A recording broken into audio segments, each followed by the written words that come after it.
Good afternoon, everybody, and welcome to Considering a Lateral Move, Moving Firms, put on through the Charles Widger School of Law's Villanova Law Alumni Association Board and the Novus Young Alumni Association Board. My name is Kim Madden, and I'm the Associate Director of Alumni Relations for the Law School. We're excited to have you here today for the program. As a reminder, this is the first program in a four-part series. Each panel will discuss a different type of lateral move, and today we're talking about moving firms. This is an anonymous program today, but if you have a question, please submit it in the Q&A at the bottom of your screen, and I will direct it to the moderators. Now I'm excited to turn it over to Novus board member, Ashley Baxter, to introduce the moderators and panelists and get us started. Over to you, Ashley. Thanks, Kim. Good morning, and thank you all, or afternoon, and for joining us today for this panel. My name is Ashley Baxter. I'm a 2017 graduate of Villanova Law School, and I'm currently an associate at Morgan Lewis in the Labor and Employment Group. I will be moderating this panel alongside Ashley Lynam, who's another fellow Villanova graduate and partner in Montgomery McCracken's litigation department. And as Kim mentioned, for the logistics, we want this to be a dialogue, so feel free to submit questions and we can share those with the panel, and they will be anonymous. And just to kick things off, I just want to introduce our panel that we have today, and thank you again for joining us. First is Katelyn Romeo. Katelyn is a graduate of Villanova Law School and an associate at Duane, where she represents major medical device and pharmaceutical industry clients in complex products liability and commercial litigation disputes. We are also joined by LaVelle King. LaVelle is a graduate of Villanova Law School and an associate at Morgan Lewis in the corporate group. Both Katelyn and LaVelle lateraled into their current roles from other firms, so we look forward to learning more about that transition. And last but not least, we are joined by Chris Corsi. Chris is a founding partner of BCF Search and works as an attorney recruiter on the permanent placement of associate partners and in-house counsel. So we look forward to learning about Chris's perspective on the hot lateral market that we're currently in. So I will turn things over to Ashley Lynam to kick us off. All right. Good afternoon, everyone. We can't see any of you, but we do encourage you to post comments. They will be anonymous, and we will be able to ask the panelists. We are able to see them internally, and we'll be able to ask the panelists any questions that you guys have. So I wanted to start off with Katelyn Romeo, who is a former colleague and dear friend of mine, and someone who I've personally witnessed navigate the lateral move journey incredibly well, and has come out of this with a ton of success. And so, Katelyn, I was hoping you could just start us off by telling us where you worked in law school during your summers, and then where you started and how you ended up where you are right now. Sure. Thanks, Ashley, and thank you for having me today.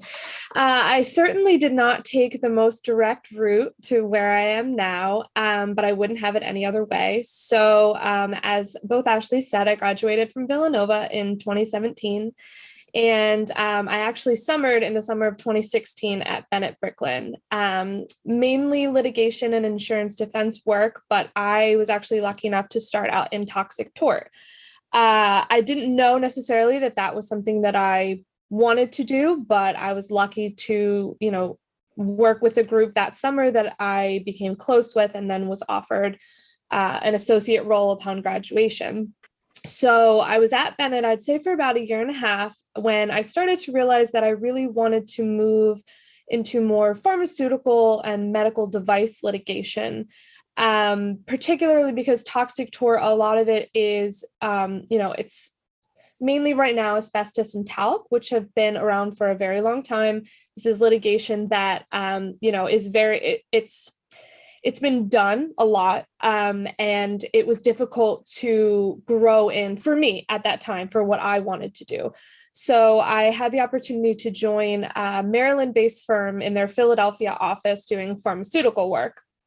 And that was Goodell DeVries. So that transition was very difficult because I had not done pharmaceutical litigation yet.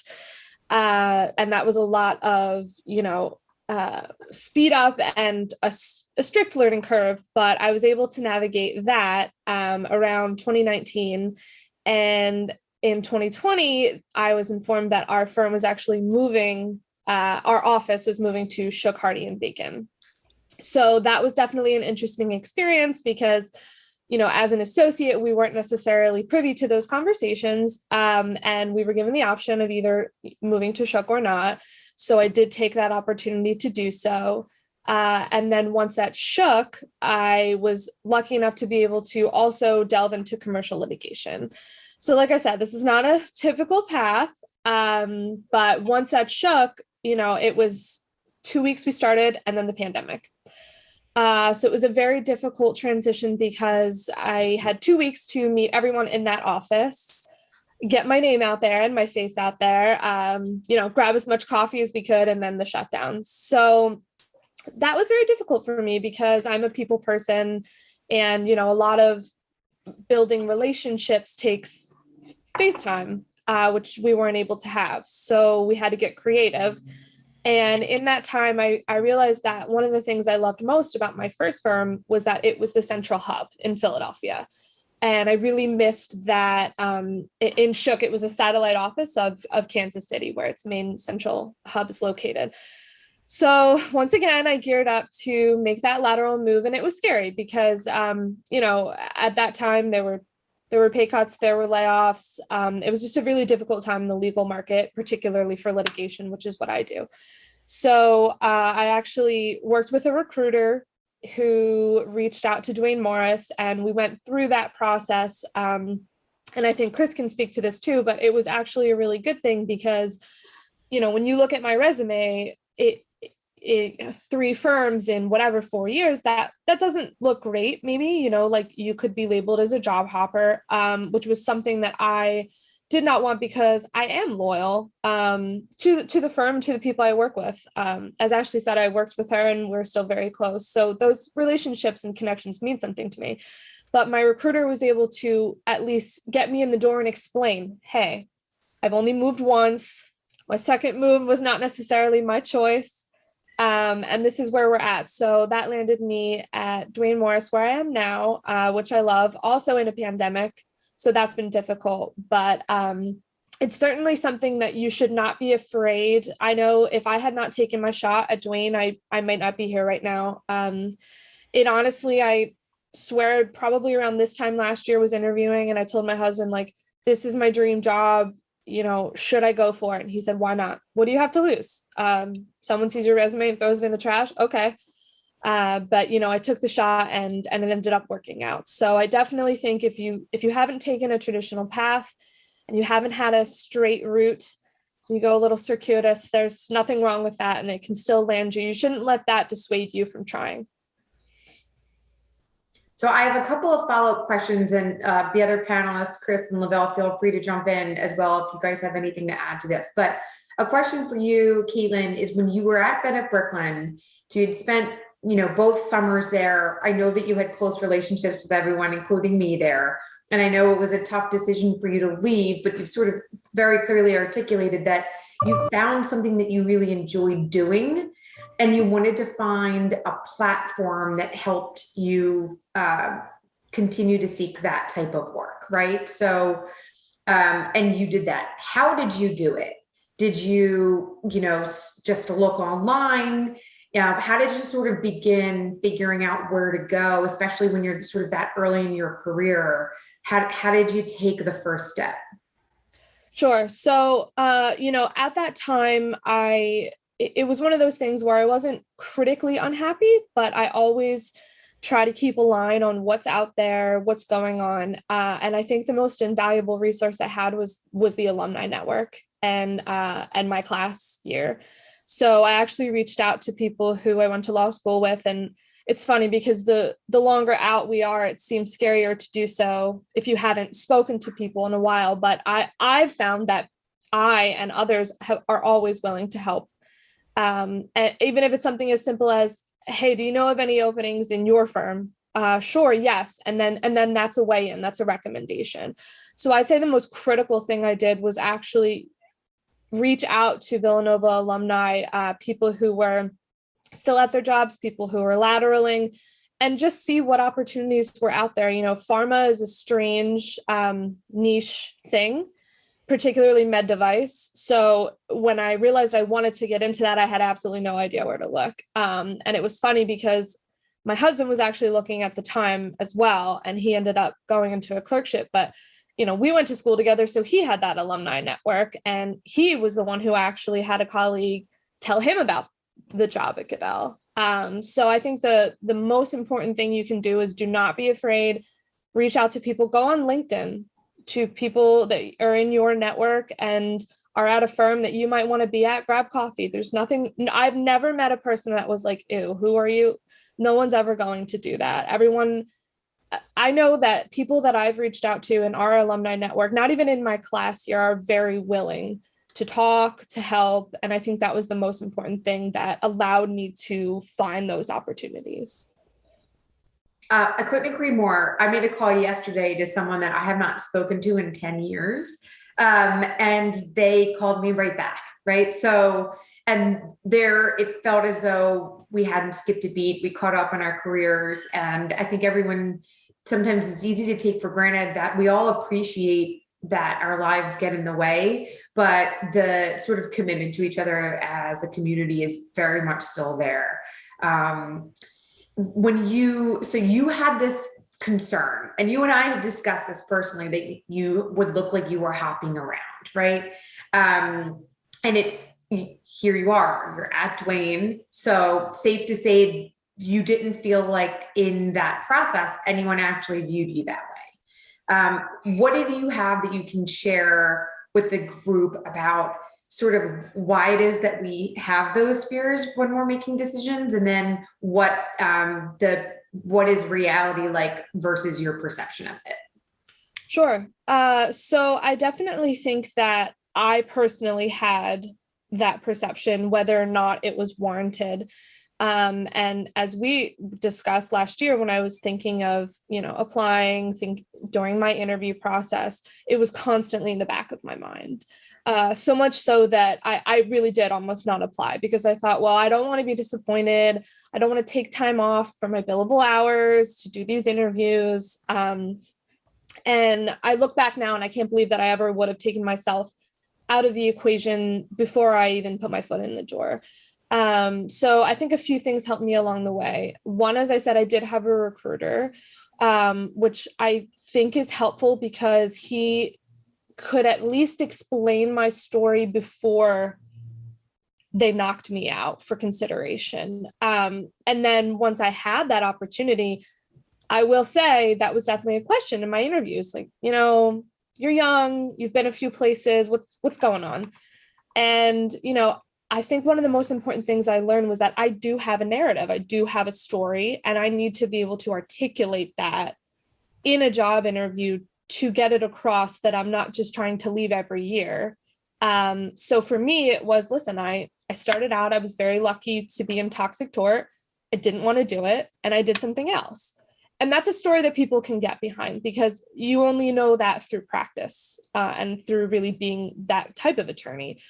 And, I could say, listen, I did pharma. That's what I'm doing now. I went to Shook Hardy. I was doing pharma, and that's what I'm doing now. So if you follow and you can really be an advocate for yourself and craft that story and that narrative, that's the truth, and relay that to someone on the other end of that interview, I think that was the most important thing, because I do think it was, I never felt that it was a concern that would have put me out of the conversation the way I had built it up in my own head, but it was definitely something that at least was to be addressed.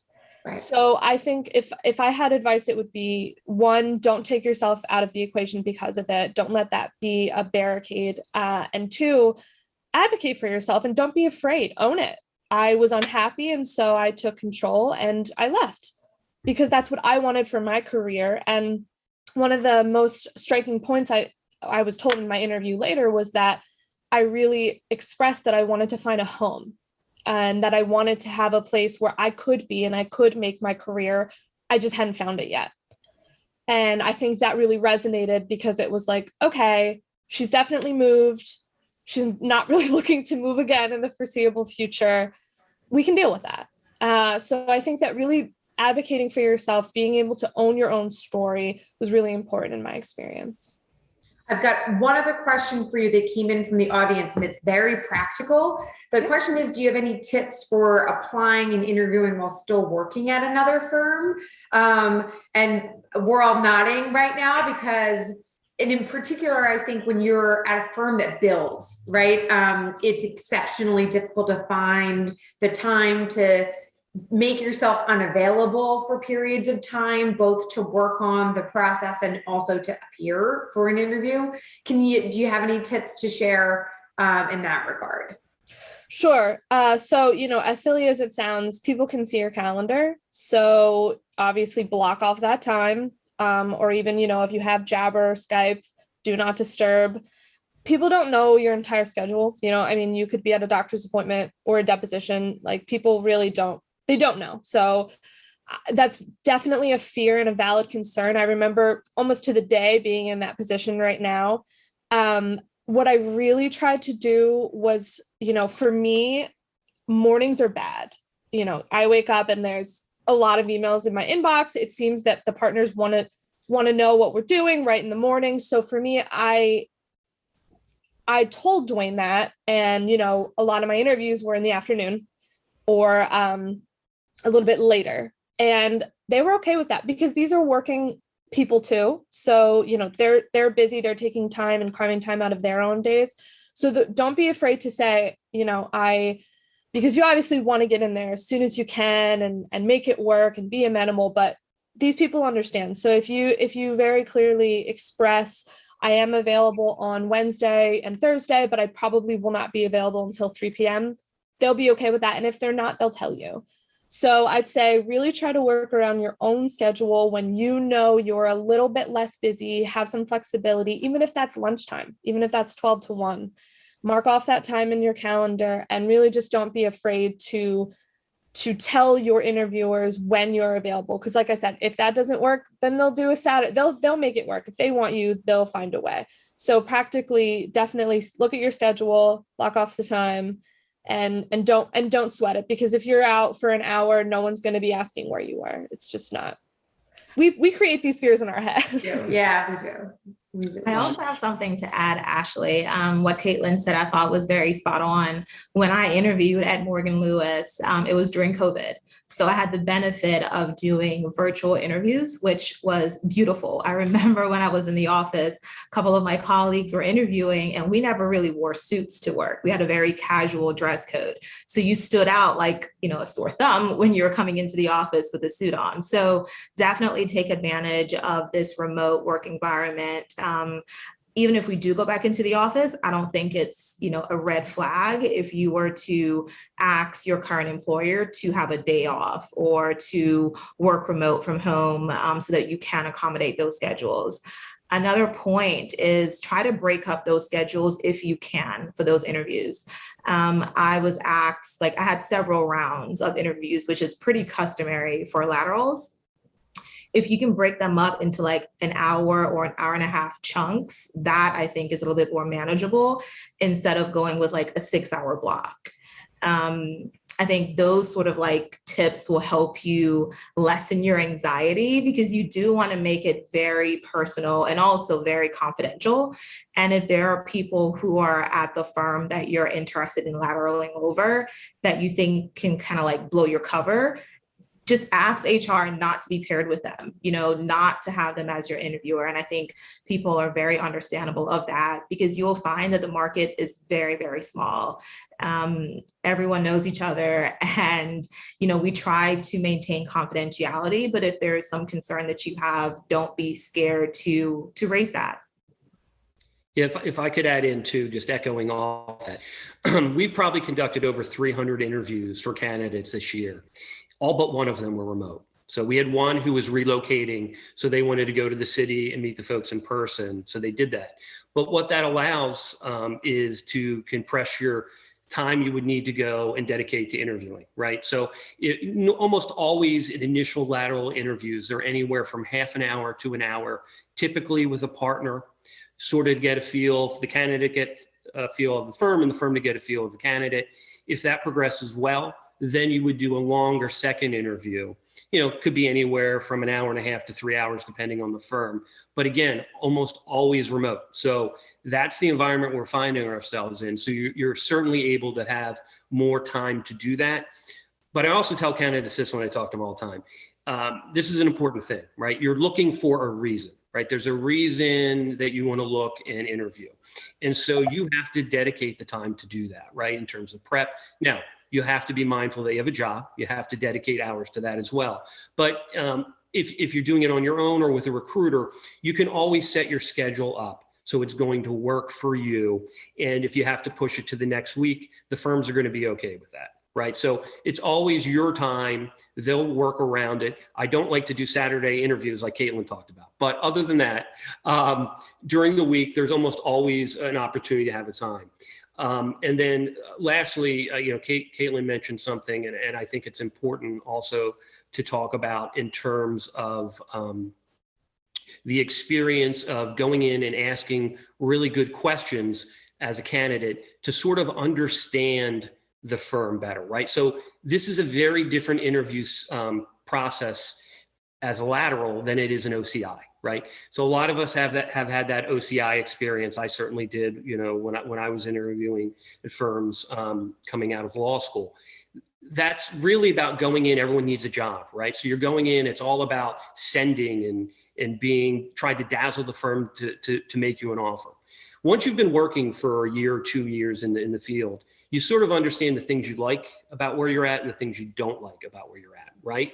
And so when you go in for a lateral interview, it's really about you asking as many good questions as you can to really understand if it's the spot for you, right? Because in OCI, you don't know what you don't know, right? But once you've worked as an attorney for a couple of years, you sort of come to the surface of the things that you're looking for and the things you want to avoid. And I think both of those things are super important when you're in the lateral process. Chris, that's great. I have a question from the audience I'm going to send to you, and it's a good one. If you're given the choice between interviewing in person or Zoom, what do you recommend to a lateral? So it's always comfort level, right? So if the candidate would prefer to do it in person and the firm is also okay with that. By the way, a lot of firms are not okay with that right now, but some are. If they're going to be more comfortable, the candidate that is, then that's fine, right? And again, we had somebody who was relocating, I'll just say to the Atlanta market. So they wanted to go down and interview in person. Right. And so they did that, and that gave them that extra comfort level of, hey, if I'm going to relocate my family, I'm going to move to Atlanta. I really want to meet these people in person. I would say through this entire process, though, when it first started, I'm like, is this going to work? Right. Are candidates really going to understand the practice area? Are they going to understand the demands from the people they're going to work for through this Zoom process, which when we all started was super artificial, right? We're all sort of like stumbling our way through success on doing these kind of interviews this way. I have to tell you, I really feel strongly that you do have the opportunity through this process remotely to get all the same data points you would. If you went in person. But if it's important enough to you, we're sort of, let me take a step back. 2 weeks ago, I would have said, if you really wanted to go in person and it was important to you, that probably would happen. I'm not sure now with the new variant in the news, because originally a lot of firms were looking to go full open in January. I'm not sure that's the case now. We'll have to see. But I think, if it's important enough to you to do it, you can make that work. Great. So your answer to that question is really wherever you choose the setting where you as the candidate will get the most out of it and not try to guess what the interviewer wants. You really have no way of getting in their head. You'll never know. And you need to be the best version of yourself when you're interviewing. And that's fantastic advice. I'm not sure that I would have done that, but that's very good to hear. I like that. LaVelle, do you want to tell us all about you? Walk us through where you started, how you got here, your background. Tell us. Sure. So right after grad school, I actually worked in healthcare for about 5 years. I had no desire to go into law school at all. I actually had like a running joke with our in-house counsel at the hospital that I worked at. So he said, try law school, you'll love it. I said, okay. I took the LSAT, was successful, finished law school. But actually, while in law school, I interviewed for a pipeline program that Pepper Hamilton at that time, now Troutman Pepper, had. So I spent my both summers at Pepper Hamilton. Their summer program is rotational based. So you spend time in labor and employment, in corporate, in litigation. You're not tied to any particular department. In my second summer, you're able to rank your practice groups by your choice, depending on your experience. And I actually ranked litigation as my number one, because that's what I was most familiar with. In law school, you're doing memos, you're doing research. I was on the trial team. I knew little about corporate law. But when I graduated, I was actually paired with the healthcare transactional practice group. So major surprise. I'm like, what do you guys do? I had no idea, but I loved it. I really liked that area of practice. We were corporate attorneys, but we represented industries like healthcare, like your Rite Aid pharmacies, like your hospitals, your nursing homes, your physical therapy offices, and the like, but very, very specialized, as you can imagine. They were all private equity, PE firms, PE funded entities. And after 3 years, I wanted to expand my practice. Like, I really liked corporate, but I wanted to represent clients outside of the healthcare space. I wanted to do things outside of your M&A, which is what I did 100% of my practice. And I actually was introduced to the general corporate practice group at Morgan through someone in my network. So definitely echoing what Katelyn said. He was my mentor while I was a summer associate at Pepper. And I reached out to him and I said, hey, I really like what I do. Like, I don't want to go to litigation. I like corporate, but I actually just want to expand my practice group. And he said, oh, I have a client at Morgan, not a client, I'm a client of Morgan, and I would love to introduce you to a partner in that group. I said, of course. And that's how I was introduced to their department. And the interview process, like Katelyn and Chris definitely echoed, was different. It's not like your OCI or your interviewing opportunities that you may have had in law school. You are able to ask questions, questions that you may not have been comfortable asking, that you were a little bit more reserved. So I asked about billable hours, like, how many hours do you guys bill? What's the firm culture like? I know that we're in a remote office environment, but how does the firm engage with its associates? How do you learn? Like, do they cater to your learning styles? Like, I asked a lot of questions. I even continued interviewing people after I received an offer letter, just so that I can feel comfortable with my move. And now that I'm in the department, I've been there since May of this year. I really enjoy it. It definitely lived up to everything I expected. I am in a really robust practice group that handles everything corporate. So our clients are not just in the healthcare space. We have public clients. I do a lot of financing work. So it's been a really true good experience. I think that's a great point that you make. And I think Chris and Katelyn echoed as well, that you're a different candidate at the lateral stage that you were maybe no CIs, and to really take advantage of that and confidence to do that and to ask the questions that you did. So that's a great point to me. Absolutely. How was it transitioning? Because it seems like your practice almost got broader in moving to Morgan Lewis. And how was that in the lateral market? How did you feel that you were able to sell yourself in that respect? Sure. So you definitely, I think, have to own your skills, right? So people identified me as like this healthcare transactional associate, and automatically they thought I was a regulator. And I'm like, no, I'm not regulatory. I'm still corporate.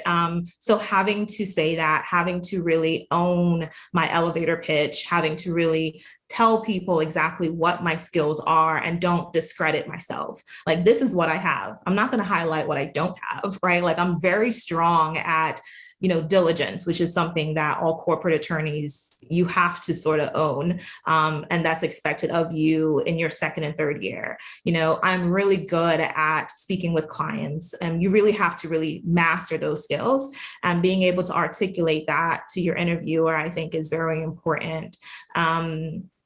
Also, being very honest. I told people, this is what I'm looking for. Can you provide this? I am not looking to really own a corner of the market, so to speak. Like, I want to be very, very diverse in my practice. What are other third-year associates, which is what I was at the time, what are they doing in your department? Can you kind of give me a sense as to their roles on teams? What kind of work are they doing? How are they interfacing with clients and opposing counsel? Like, those were things that were important to me, that I think helped bolster my confidence when I lateraled. Because I'm like, oh, I do that now, just in a different space. So doing it with a different client just means it's a little bit different, but it's something that I have experience in. And one other aspect of that, I think that when I lateraled myself, that I struggled with was, you're at a place for a few years and you kind of get comfortable there. So how was it, and Katelyn, if you have any thoughts as well, kind of being okay with that comfort and taking the leap? Because I think there is some fear in that, and especially in the pandemic, if you have any pointers on that. That's a really good question. And I think that requires a lot of talking to yourself. Like, am I getting what I want in this position? And when you reach, at least for me, I kind of felt like I was tapping out in terms of the experience and the opportunities coming my way. And I wanted to grow, I wanted to expand. And I knew that I couldn't expand in that very specific, highly specialized group. And I wanted to kind of go to something a little bit broader. And at that third year mark for me was that sort of sweet spot. Again, I can master certain skill sets. I have the soft skills. I know how to talk to clients. I know how to manage up. I know how to manage my workload. I just need something more. And that third year mark for me was that time that I knew I needed to move. And Chris, that may be a good transition to you, if you can maybe speak to kind of where those sweet spots are post-pandemic, to the extent we're there yet, and pre-pandemic, and how that may have shifted.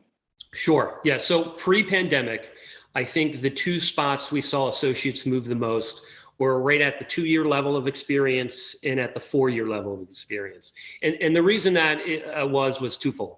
The 2-year one that we would see is people had, so they're still junior, but they had done enough to know that maybe either that practice area wasn't perfect and they needed to pivot a little bit, or that they were just unhappy at their current firm platform and wanted to shift, whether it was they wanted more flexibility, work-life balance, more money, better opportunities for leadership positions as a junior, those type of things. We saw people move. And then we see a lot of people move at the 4-year mark because they're more concerned at that point for long-term viability for partnership, right? If that's what they're looking to do.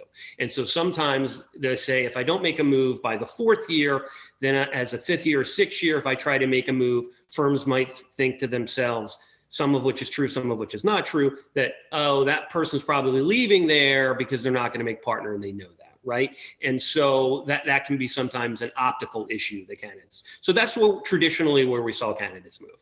It has changed, and it has changed a little bit because of how people are working now remotely, not being in an office, maybe not seeing cultural benefits that they normally would if they were in an office. So I have candidates call me way sooner than they normally would. And, typically if I had a candidate call me who was at a firm for, a 2020 graduate last year calling me in March, I would have said traditionally, hey, too early to have this conversation. Why don't we reconnect in September after you've been at the firm for a year, and then we can sort of revisit what you might be looking for. Because of the market being where it is right now in terms of it's a candidates market, everyone is looking for, as a firm is looking for people, whether you are a Vault 10 firm, a Vault 100 firm, a mid-level regional firm, a boutique, everyone needs attorneys right now. right? So that's where we are in the market. And so because of that, firms will hire people who've been at a firm for 6 months. I think we have placed so far this year 9 2020s, JDs. That's extremely unusual. And several of them have been in the last 2 months, right? I'd say the bulk of them in the last 2 months, but one of which we placed this summer. So it's extremely unusual, but that's where we are in the market right now. And then off of that, when you're at a mid-level looking, that's sort of fluid too. I would say, third year is a little earlier than usual, and we're seeing a little bit of that as well now. We've got a question, and this is probably for Katelyn and LaVelle, most importantly. How did the law firm that you ultimately joined help you make the transition, if at all? And what was the most important thing that they did to onboard you? And maybe I'm going to add a third part to that. What can a candidate do to communicate? How would you recommend that they communicate their sort of wants and desires in that space? Unless you want me to go. Okay. So I think it's important to even start that conversation in your interviews. What is it like for other laterals coming over to that firm, and what is the onboarding like? What's the HR training like? What is the ongoing training? What are the expectations? Like, I think it's very important to align your desires from the interview stage. Like, what you don't want is to actually get the offer, you start, and you realize you're not really feeling their onboarding process. For me, I felt comfort in knowing that Morgan Lewis has done this tens of times over in the pandemic. So I wasn't like the first case in terms of them onboarding someone during the pandemic. Everything was extremely seamless. They mailed my laptop. I was given all of my clearance information before. The HR training was completely virtual. Like, I'd never had to go to the office. So that was great. And then immediately I was scheduled for several trainings, that happened, every week. And then it kind of slowed down to like once a month. Now it just comes through like every quarter. And then we have like check-ins with people who lateraled around the same time I lateraled. So we had a check-in last week with the head of the firm. Like, that was really nice. It was a virtual coffee. So even though we're remote, there is a sense of community that I think they're trying to build. And that was a selling point. Like, I want to be part of this firm. It's difficult doing that when everyone is remote. And if you can kind of identify what are the measures the firm is doing to keep everyone connected, to get that home feel, like Katelyn said, I think is everyone's desire. I think that's really important to identify what the firm is doing or what they desire to do when you're interviewing. Yeah. Go ahead, Katelyn. I was just going to say, I definitely think that asking early on about the culture and what you will be doing day to day really sets the tone for how you lateral. So for my team, I had like 1,000 interviews because there were so many people on the team, but it's a close team. So it was really important to them that we would get along on a professional level and on a personal level. And that was one of my questions. What will I be doing? Who will I be working with? I'm coming in completely remote. How is that going to look? Who is going to be training me not only in the firm level, but on a team level, on a day-to-day level? And, in the interview, I really liked and I was receptive to the fact that they cared about that they understood I was coming in a pandemic, completely remote, didn't step foot in Duane's physical premises until the summer. And they knew that, they were aware of that. And we kind of set the tone from the interview. So I think to LaVelle's point, you really should do that because you want to know, what is this going to be like? Because pre-pandemic, it could have been completely different than your experience would be right now. And I think to Ashley's question, something that you can personally do is don't let the lack of, physical interaction be a deterrent to still reaching out. So for me, our team is very associate heavy, which is awesome. I never experienced that before. And I was annoying. I constantly jabber and email people to Zoom with me, to have telephone calls with me. And I've already since I came in last February, have made very good friendships with those people because I wasn't afraid to just say, hey, I don't know how to do this. This team has been doing this for a long time. I'm sure there's a template or someone has done something that can help me. And everyone was very receptive to that. So just because you're not going to bump into the partner in an elevator and have that FaceTime, you have to work even harder to pick up the phone. Don't be afraid. Like they want to know you too. So I think the most important thing that I did was right away, I really tried to make sure I made those connections as much as I could. And that was definitely received well. I think they were glad I did it. They honestly wouldn't have known if I was feeling alone or if I was drowning, because unless I tell them, these are busy people, we're all working, they don't know that. So, I was not afraid to say, hey, I don't know how to do this. I've never done this before. Can we work on this together? And as other people have lateraled into the group, I've tried to move into that role. So I think that's something really important that you should do. So for anyone who's listening in on the call, your career is your career, right? And I think that's the point that Katelyn is making really well. You have to take control of it. And if you're feeling like you need additional support, you should be able to reach out. From the partner's perspective, I'll share that there is some leadership required in those moments as well. And if you're on the call right now, it might be because you're considering making a lateral move.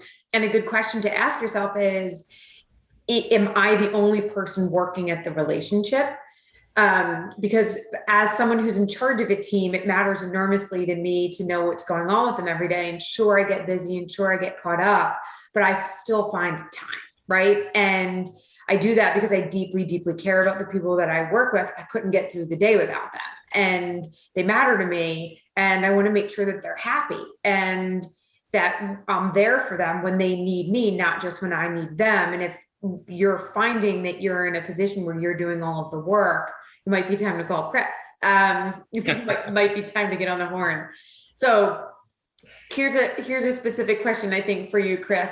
Do you have advice for anyone on how to sort of distinguish yourself when you have a lot of experience and maybe good experience, but your law school grades weren't good? Yes, that's a great question. So, and this sort of has a pre-pandemic, post-pandemic answer as well.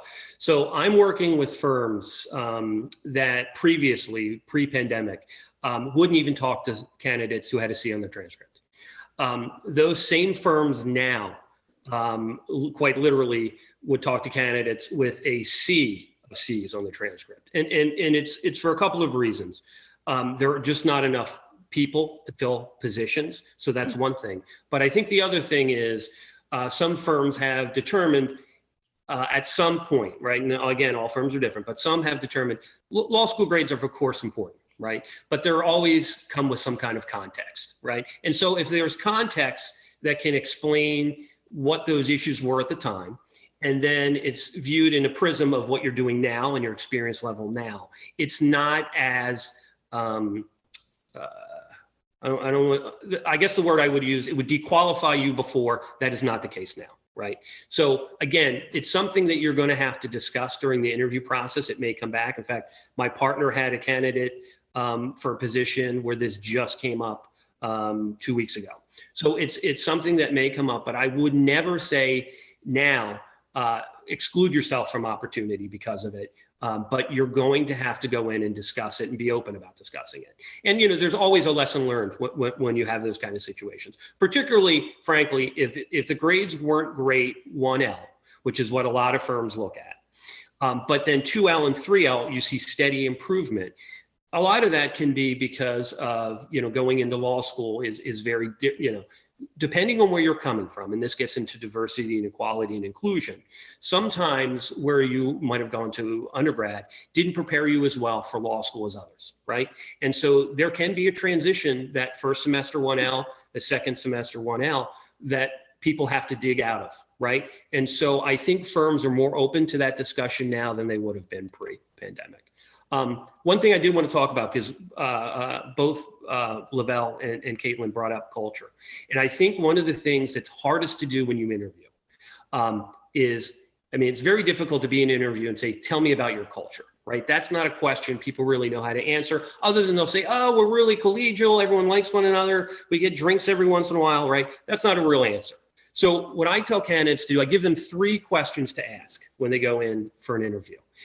2 which are geared to associates, and 1 is which is geared to a partner. On the associate front, the 2 things that really get you to understand the work culture of a firm is, hey, can you tell me a little bit how workflow works here, right? How do I get the work, right? And then the other piece is, can you explain a little bit your day-to-day and your week to week? Because then you understand how much time they're working, how much time they're not working, and also how the firm works in terms of mentorship. Do they have somebody who controls the work and sends it to the associates equally so no one gets overburdened and someone's underburdened? These are things that really speak to the culture of the firm. And then the number 1 question when you're talking to a partner, and you know, Ashley, you said something that made me think about it, is the question you would want to, and again, wordsmith it however you want, but what you want to say is something like, can you tell me about an associate who is lateral to the firm in this practice group, who has achieved success, and what you think contributed to their success? You ask the partner that question directly. And the kind of answers you want to get, I think, are communication is super important, right? And you touched on that, actually. Judgment, you know, feeling I could trust the matter with the associate, but also understanding that if they run into an issue, they're not afraid to come talk to me about it, right? That's the number 1 thing associates mess up. In my view, is that they overburden themselves and they want to solve the problem and they don't tell the partner, and then it becomes problematic, right?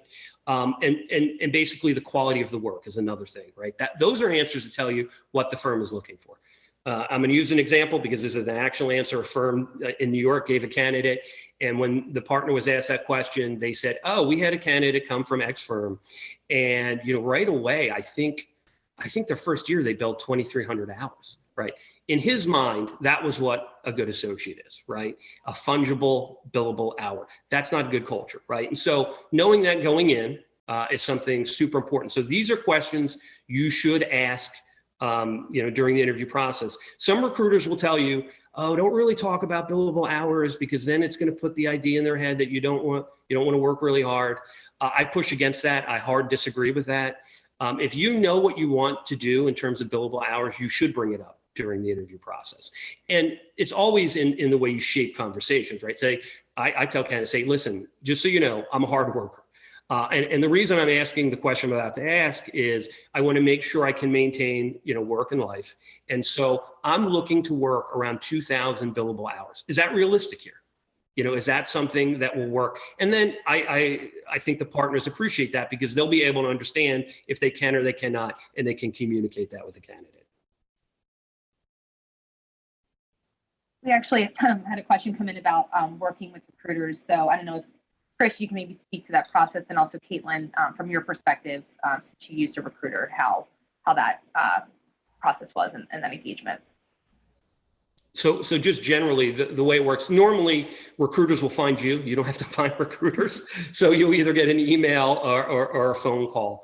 And, you know, basically the way it works is you talk to the candidate and really understand what they're looking for. And so over a period of time, you've done this job long enough, you know what points to discuss with them to get them to really talk about what they really want. Because sometimes they're not as, you know, able initially to just share everything with you. So they have to build up to feel comfortable. And so once they tell you what they're looking for, then you're going to know as a recruiter what firms might be able to deliver what they're looking for. And so then you'll have a more involved discussion about those particular firms, what the benefits are, what any negatives might be, any trade-offs, that type of thing. And then what the recruiter is going to do is he's going to call the lateral recruiting manager at that firm. He's going to know them very well because more than likely he or she has placed somebody at that firm previously. So it's a call they're going to take, because I wouldn't waste my time making the call unless I thought it was a candidate they would be interested in if they had an opening. And then from there, they're going to help you prepare for the interview process, talk you through, give you questions. You know, sometimes you'll do a little role play in advance so they feel comfortable going in. But really what they're going to do is market you in the best possible light. And if there are any issues that a candidate has concern, Katelyn talked about that if she had moved and she had concerns about that, a good recruiter is going to leave that concern because they're going to talk to the recruiting manager up front and say, listen, this is what happened. Want to make you aware. If you just looked at it on paper, it might look a little strange, but this is what happened. And then it takes that issue off the table right away. Yeah, I think that's an excellent point. And I also think there are different phases to when you're lateraling, right? So you're as LaVelle said, you go through very, rounds of interviews, but then there's also hopefully the offer. And then I actually had a conflict, which was like the most terrifying 4 weeks of my entire life. And my recruiter, he will tell you, I texted him almost every day. And was just like, I'm gonna freak out, but he got me through it and it worked out. But having the recruiter there was, to Chris's point, not only good for marketing, but also just for expectations. I had never really negotiated a salary before. That was something I was not familiar with. I was, quite frankly, intimidated by, and having a recruiter was really helpful in that aspect to just say, well, what have you placed people? What is typical in this market?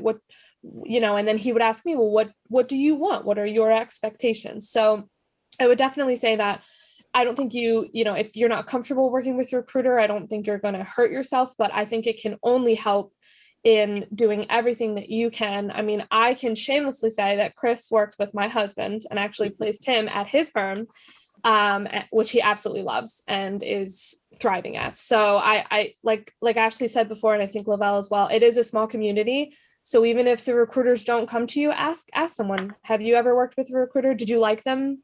Can I have their contact information? I think there's nothing wrong with that. No one is ever going to shut the door in your face. And, if they can't work with you because of a conflict or otherwise, then. But I definitely don't think you should be afraid to ask your colleagues, to ask people in your Villanova network or any network, have you worked with someone and would you recommend them?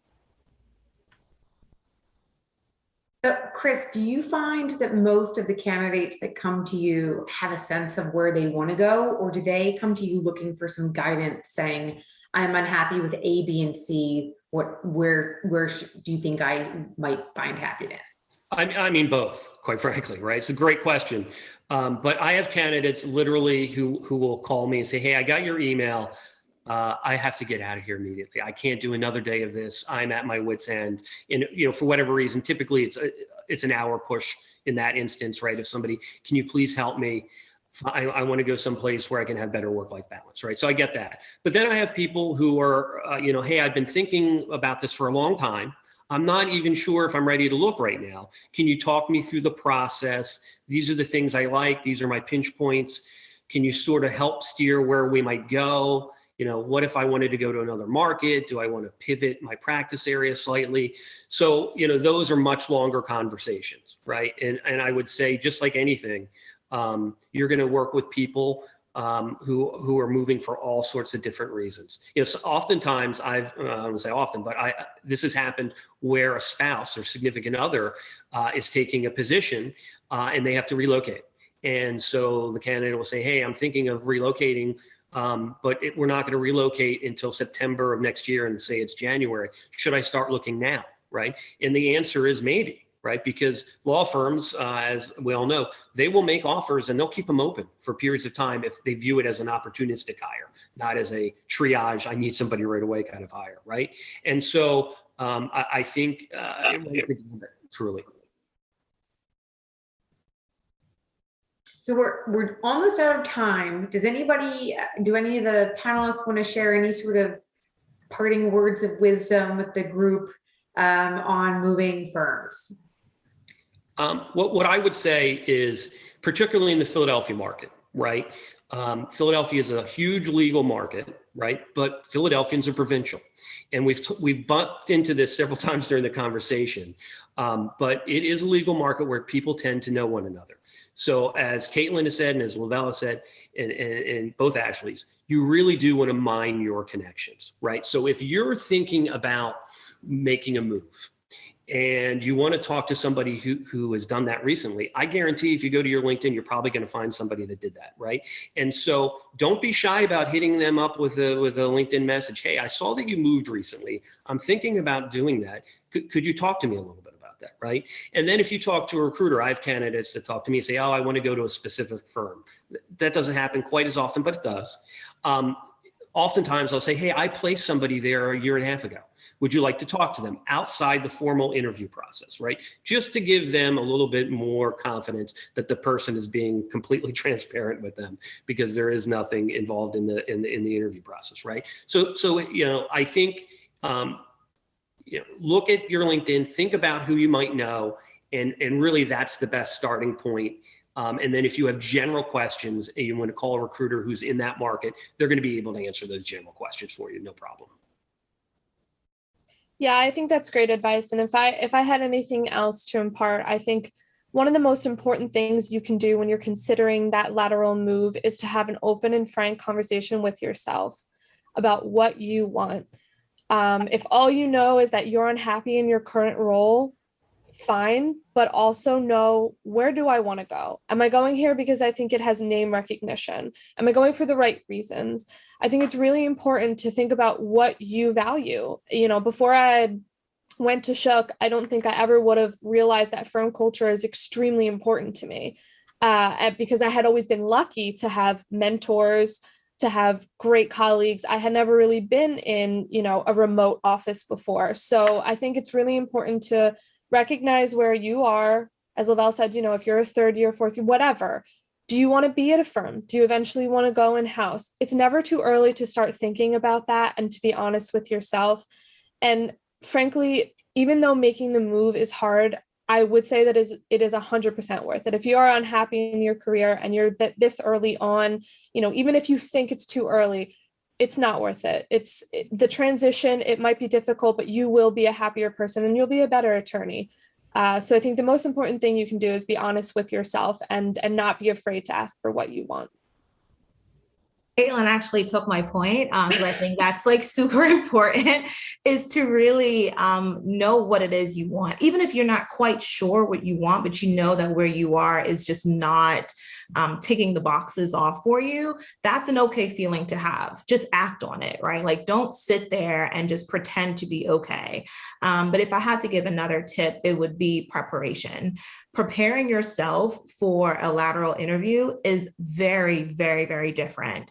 Making sure that you have your resume in order. I'm a transactional attorney, so we have deal sheets.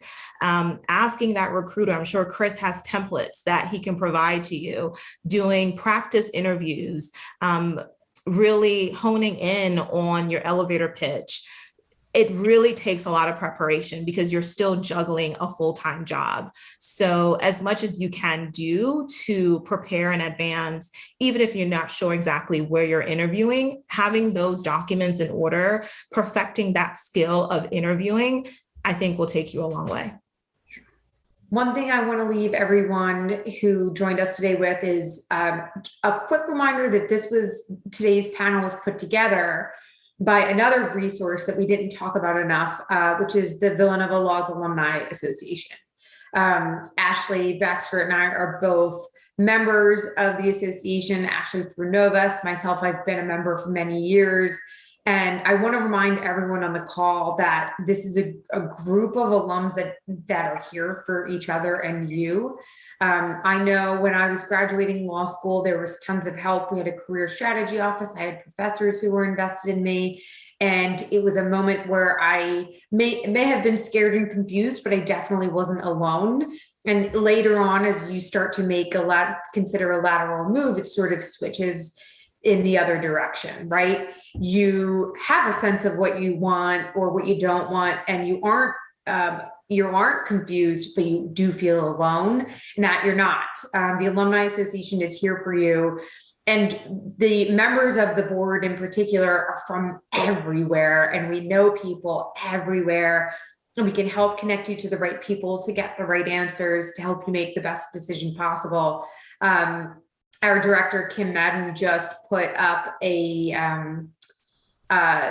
link that I hope you all click and In the meantime, please feel free to reach out to any of us if you have other questions. Thank you to the panelists also for your time, for your energy, your enthusiasm. That you guys really were wonderful today. And Ashley, you too, lady. Thank you. Thank you so much. Thank you again for joining. It was very much appreciated. Great. Thank you, everybody, for joining us today. As a reminder, this is part of a 4-part series. So we hope you can join for some of the others. If you have any questions for us or any of the panelists, you can email me at alumni@law.villanova.edu, and I'll make sure I direct it to the right person. Thank you, everybody.